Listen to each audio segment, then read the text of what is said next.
Imagine driving home with your daughter after a well-deserved vacation, only to find a woman in a business suit standing in your driveway, trying to explain why strangers are living in your farmhouse. That nightmare became my reality when my HOA illegally turned my family farm into a vacation rental while we were away.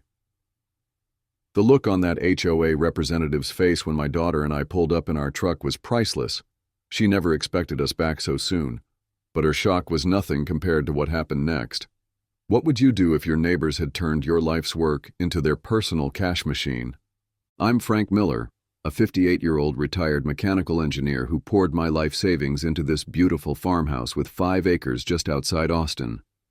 This wasn't just an investment property, it was my retirement dream after 35 years of working in the oil industry.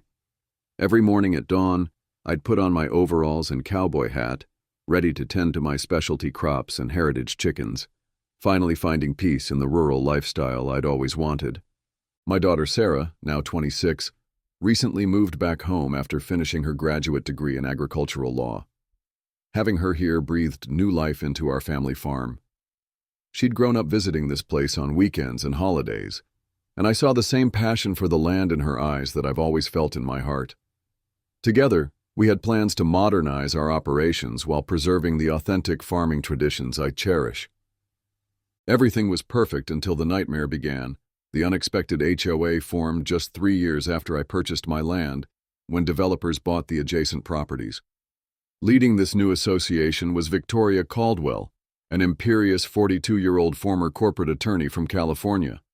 Always dressed in her sleek pantsuits with that perpetual scowl, she moved here with grand visions to elevate our rural community into something more sophisticated.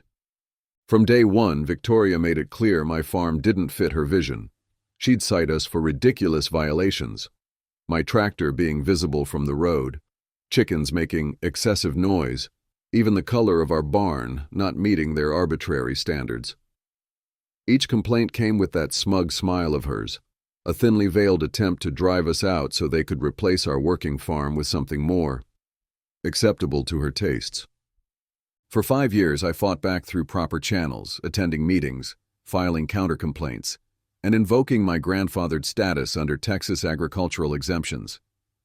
But Victoria was relentless, using every bureaucratic trick to make our lives difficult. Little did I know she was just getting started, and that her true plan would be set in motion the moment Sarah convinced me to take our first vacation in years.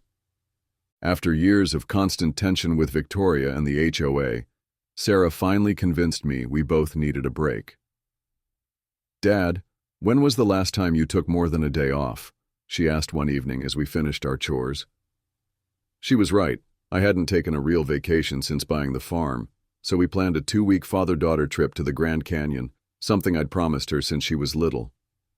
We prepared meticulously for our absence. I asked our trusted neighbor Sam to keep an eye on things, and hired Mike, a local farmhand who'd helped us during harvest season, to check on the animals 3 times weekly. Sarah created detailed care instructions for every aspect of the farm. I even installed a new security system with cameras we could monitor from our phones. Everything was set for us to enjoy our first real break in years.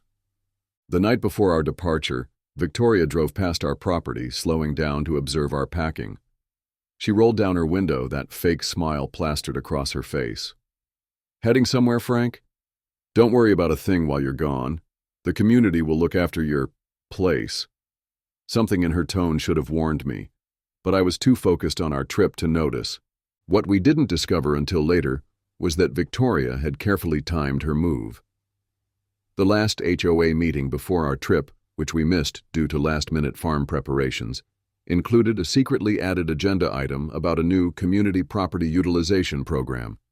With most homeowners either absent or confused by the legal jargon, Victoria secured approval for the HOA to temporarily manage underutilized properties for community benefit during extended owner absences. The language was deliberately vague, but the target was specific. Our farm was the only property mentioned in the private executive notes as their first pilot program. Victoria had engineered the perfect scheme, using our absence to establish a precedent that would eventually force us and other undesirable properties out of the neighborhood. Little did we know as we took those happy vacation photos at the Grand Canyon That back home, moving trucks were already pulling up to our driveway, and our peaceful farm was being transformed into a commercial venture against our will. Our dream vacation came to an abrupt end on day 11 when Sam called. "Frank, something strange is happening at your place. There are people I don't recognize moving in and out. They claim they're guests who rented your farm." I tried to tell them there must be a mistake, but they showed me confirmation emails from something called HOA Experiences. Sarah and I exchanged alarmed glances. We immediately canceled our remaining plans and caught the next flight home, our minds racing with worst-case scenarios during every minute of that agonizing journey. What greeted us as we drove down our long driveway was beyond anything we could have imagined. There stood Victoria Caldwell in her designer suit, gesturing emphatically at our house while arguing with someone. A rental car was parked where my tractor should have been, and unfamiliar faces peered curiously from our front porch. I pulled up in my truck with Sarah beside me, both still wearing our vacation clothes, my cowboy hat pulled low while Sarah's face filled with growing horror. Victoria's composed expression faltered for just a moment when she spotted us. She clearly wasn't expecting us back for 3 more days. "Frank? Sarah? What a surprise," Victoria stammered, quickly recovering her professional demeanor. "We were just discussing the wonderful farm experience your property is providing for our guests." "Guests?" I managed to say, my voice barely controlled as I stepped out of the truck. "On my property?" The woman Victoria had been arguing with approached us, looking confused. "I'm Melissa Jenkins. I paid over $2,000 to rent this farm experience for the week through Airbnb. The listing said it was managed by Hillside Estates HOA. Sarah pulled out her phone and found the listing within seconds. There was our home, professionally photographed and described as a charming, authentic farm retreat with heritage animals and rustic charm, available for $450 per night plus cleaning fees. The property manager was listed as Victoria Caldwell, with 15 5-star reviews already accumulated. "This is our home," Sarah said, her voice shaking. "We never authorized this. This woman has no right to be renting out our property." Victoria's smile never wavered as she pulled a document from her designer briefcase. "Actually, under the recently approved Community Utilization Program, the HOA has every right to make productive use of properties during extended owner absences. It's all perfectly legal." Standing there in our own driveway, the reality of what was happening hit me like a physical blow. Our private property, our home, had been invaded and commercialized without our knowledge, and Victoria stood there acting like this was completely normal. "Legal? Legal?" My voice carried across the property as I stepped toward Victoria, pointing directly at her face. "You broke into our home, moved our belongings, and started renting it out to strangers. That's breaking and entering, theft, fraud, and God knows what else." Victoria didn't flinch. "The HOA bylaws clearly state that the association can take necessary measures to maintain community standards during owner absences. Your signature on the deed acceptance includes agreement to all current and future HOA regulations." Sarah stepped forward, still clutching her suitcase. "I'm an agricultural attorney, Ms. Caldwell. No HOA bylaw supersedes state property law. What you've done here is criminal." Victoria's eyes narrowed slightly at Sarah. "Perhaps you should review the documents before making accusations. We've done nothing outside our authority." The renter, Melissa, looked increasingly uncomfortable. "I just wanted a farm experience for my children. I had no idea this was unauthorized." "It's not your fault," I assured her, though my eyes never left Victoria. "You're another victim of this scheme." Victoria scoffed. "Scheme? This is a legitimate community improvement initiative. Your farm has been a continuous source of complaints. We're simply putting it to better use than your outdated agricultural hobbies." That's when Sarah lost her composure completely. Outdated agricultural hobbies? This is our livelihood, our home, our legacy. Who gave you the right to decide what we do with our property? "The community did," Victoria replied coolly. "Perhaps if you maintained standards appropriate for an upscale neighborhood, measures like this wouldn't be necessary." Neighbors began to emerge from nearby houses, drawn by the commotion. Several looked shocked to see us confronting Victoria. "I want everyone out of my house right now," I demanded, my voice deadly calm despite the rage building inside me. "And I want a full accounting of everything you've removed, changed, or damaged." Victoria checked her watch impatiently. "The current guests have a confirmed reservation through Sunday. We'll need to discuss transition arrangements that don't disrupt our community reputation." That's when I realized she had no intention of stopping. This wasn't a misunderstanding. This was a calculated takeover. After a heated argument, Victoria reluctantly arranged for Melissa to be relocated to a local hotel at the HOA's expense. As soon as they left, Sarah and I entered our home, or what was once our home. The transformation was shocking. Our entrance hallway, once filled with family photos dating back generations, now displayed generic farmhouse decor purchased from some big box store. The living room furniture had been rearranged and supplemented with rustic pieces that looked nothing like our carefully selected items. A laminated "Welcome to Hillside Farm Experience" binder sat prominently on the coffee table. "Dad," Sarah called from the kitchen, her voice hollow, "they've replaced all our family dishes with themed farmhouse sets." She held up a mug with "Rise and Shine" on the farm printed across it. "And there's a schedule here for authentic farm activities that guests can book as add-ons." I headed toward my workshop, already dreading what I'd find. The door was now labeled "Game Room." Inside, my $42,000 worth of specialized equipment, tools I'd collected over a lifetime, had vanished completely.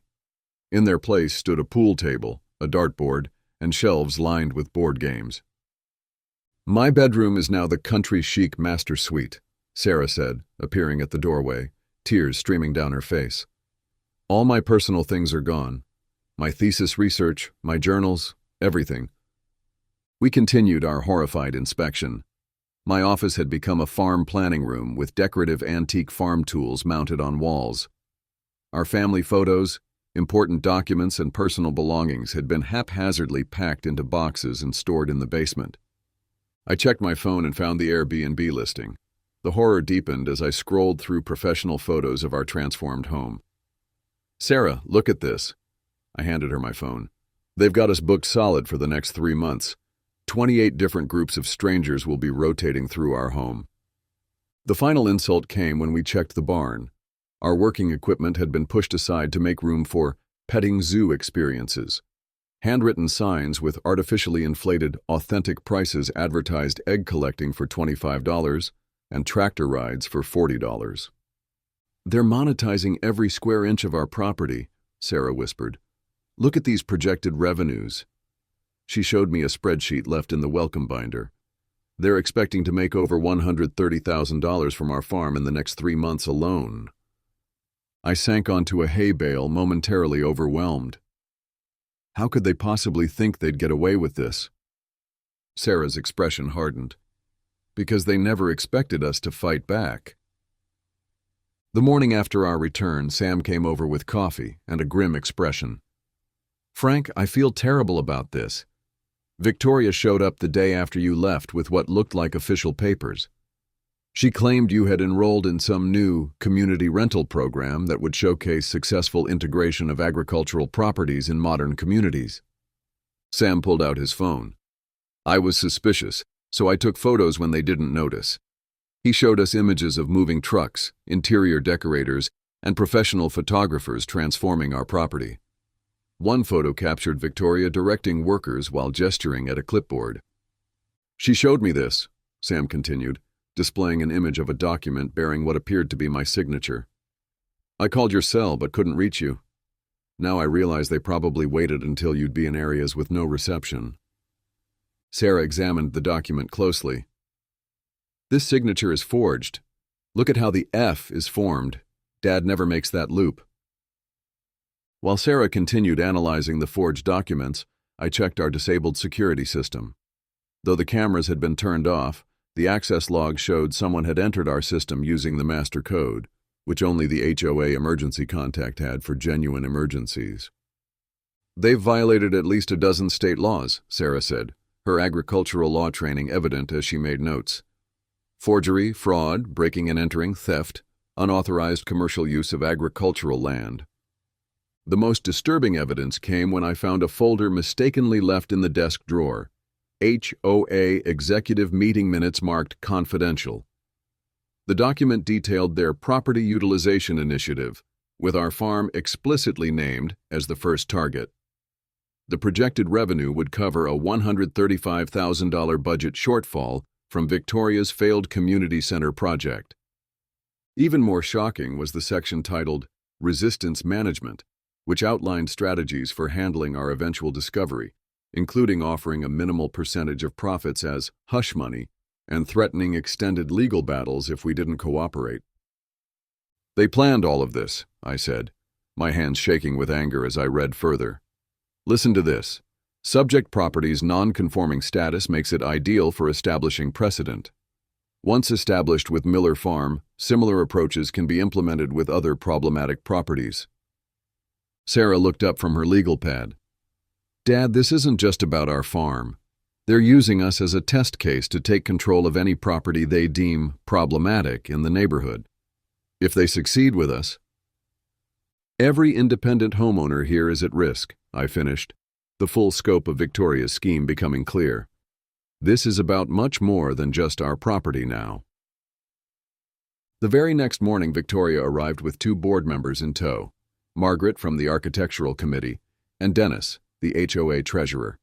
They walked up our driveway with the confident stride of people who believed they held all the power. Victoria was dressed impeccably as always, not a hair out of place despite the early hour. They clearly expected to find only confused renters.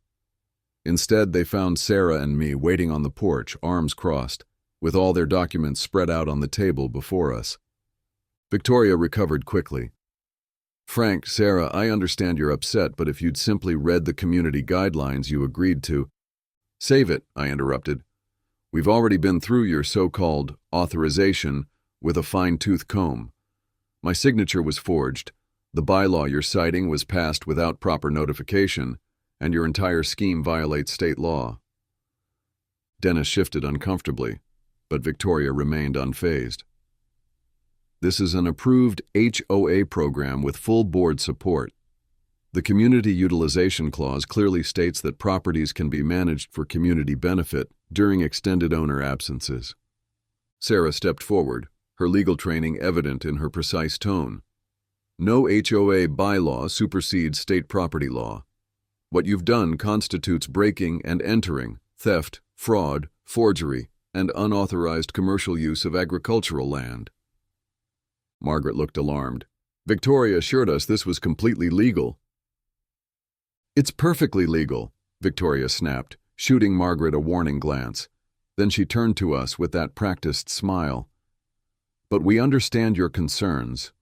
That's why we're prepared to offer you 10% of the rental income as a gesture of community cooperation. She slid a contract across the table. This agreement would formalize your participation in our community showcase program. Your property will be professionally managed, maintenance will be handled by our approved contractors, and you'll receive a monthly payment with minimal effort on your part. I glanced at the contract, then back at Victoria. And if we refuse? Victoria's smile never wavered, but her eyes turned cold. Then things could become unnecessarily complicated. The HOA has significant legal resources.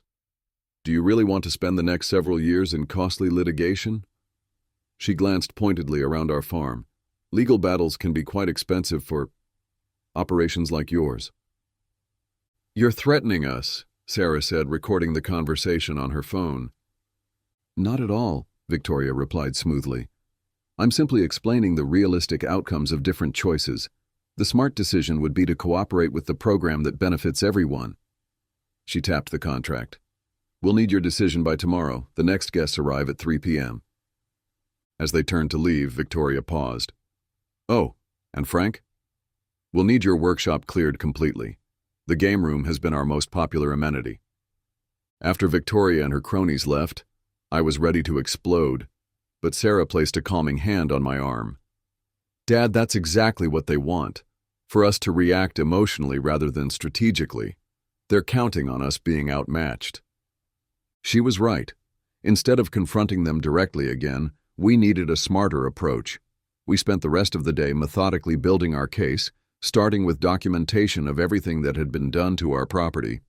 First, we called my longtime attorney Michael, who arrived within the hour. After reviewing the evidence, he confirmed what Sarah already suspected.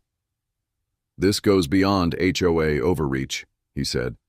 "There are multiple violations of state law here that no homeowner agreement can override. The unauthorized commercial use of agricultural land alone is a serious offense in Texas." Next, my accountant Frank documented all missing equipment and property damages, meticulously photographing and itemizing everything with current replacement values. The total quickly exceeded $42,000. "What they've done is created an unlicensed hotel operation," Sarah explained as she researched state regulations. "They're not collecting hotel occupancy taxes. They haven't registered with the state authorities, and they're violating at least 6 different health and safety codes by offering animal interactions without proper licensing." As we compiled our evidence, we discovered something even more troubling. Victoria had lied about having full board support. The rental documents showed she was the sole property manager, with rental payments going to an account only she controlled, not the official HOA accounts. "She's using our property to solve the HOA's financial problems, but she set it up to skim money off the top," I realized, examining the payment structure. "The board members probably don't even know about this separate account." By evening, we had 3 different strategies mapped out, but Sarah's legal research revealed one unexpected advantage: my past role on the State Agricultural Board. "Dad, your connections at the state level are exactly what we need. This isn't just a private dispute between homeowners. It's a regulatory violation that state agencies would be very interested in." I nodded slowly, a plan forming. "You know, in all her research about our property, there's one thing Victoria clearly missed in my background." "What's that?" Sarah asked, "who I used to work with before retirement." I smiled for the first time since coming home. "I think it's time to make some calls to old friends who still work in state enforcement." Victoria Caldwell had made one critical misjudgment. She'd assumed I was just a simple farmer who wouldn't know how to fight back against her sophisticated scheme.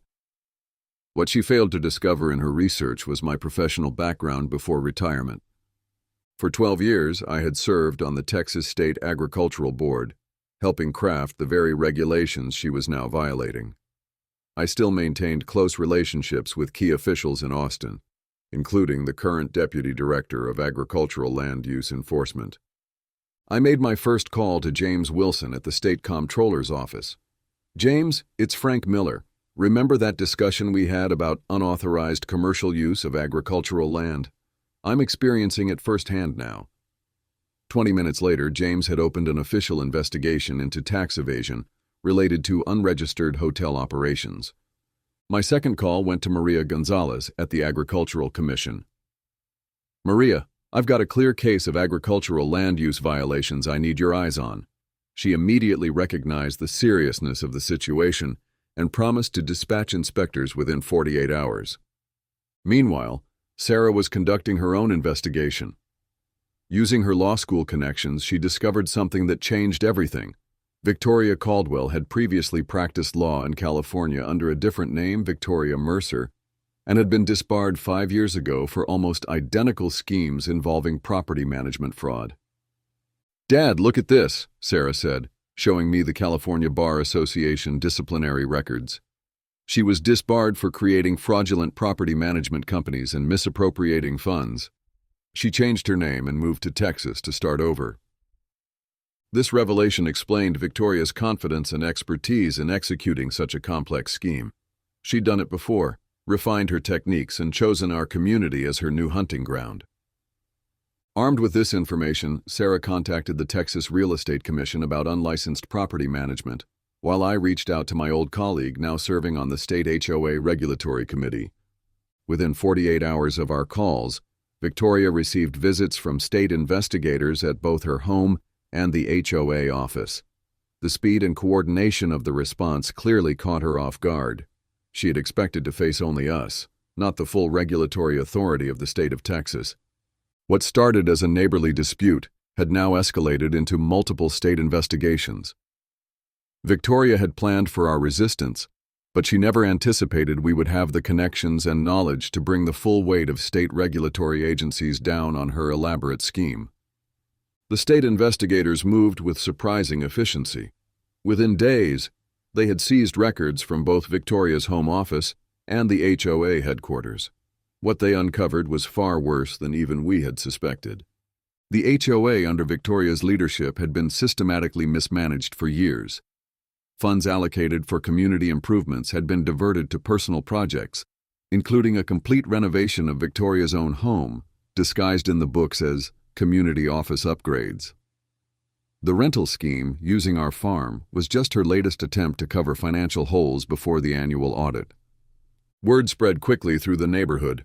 Homeowners who had blindly trusted Victoria for years began calling emergency meetings.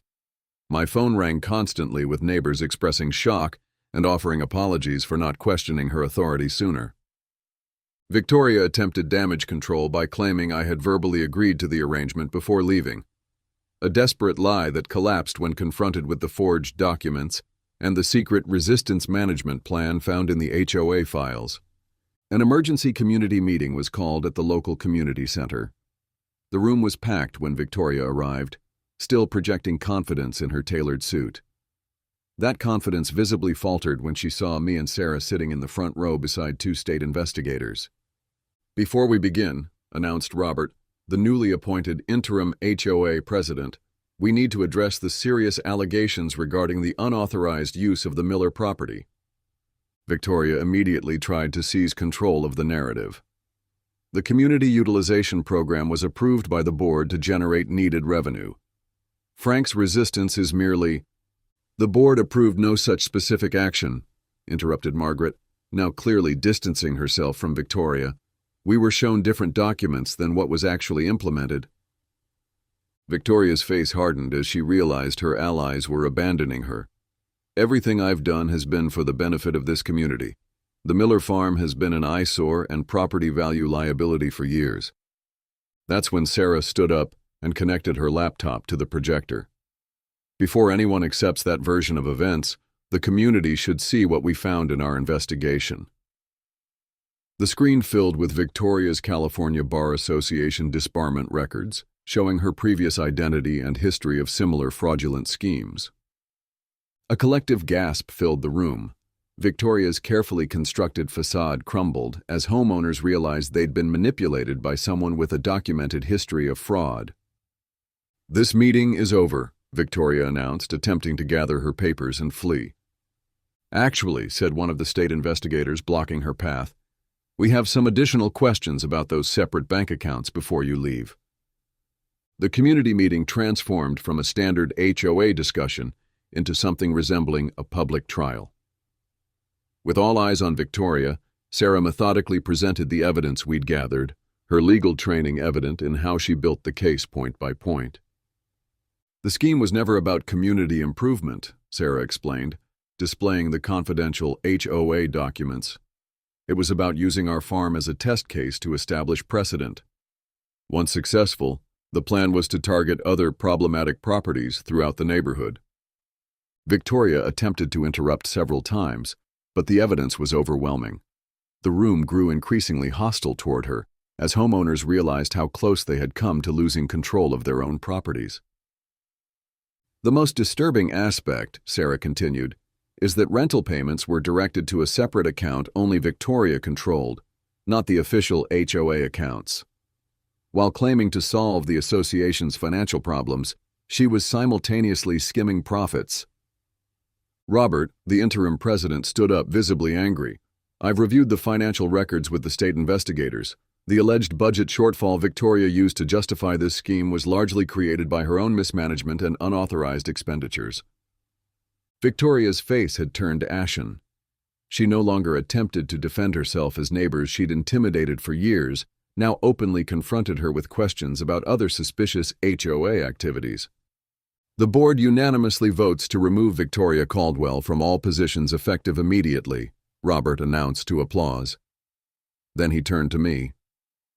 "Frank, Sarah, on behalf of the entire community, we apologize for this violation. What do you need from us to make this right?" As all eyes in the community center turned to me, I stood up slowly, feeling the weight of the moment. This wasn't just about revenge. It was about setting things right and ensuring nothing like this could happen again. "I've given this a lot of thought," I said, my voice steady. "I have 3 non-negotiable conditions. First, full reimbursement for all damages and missing property, totaling $42,340 according to our documented assessment." I paused as Robert nodded in agreement.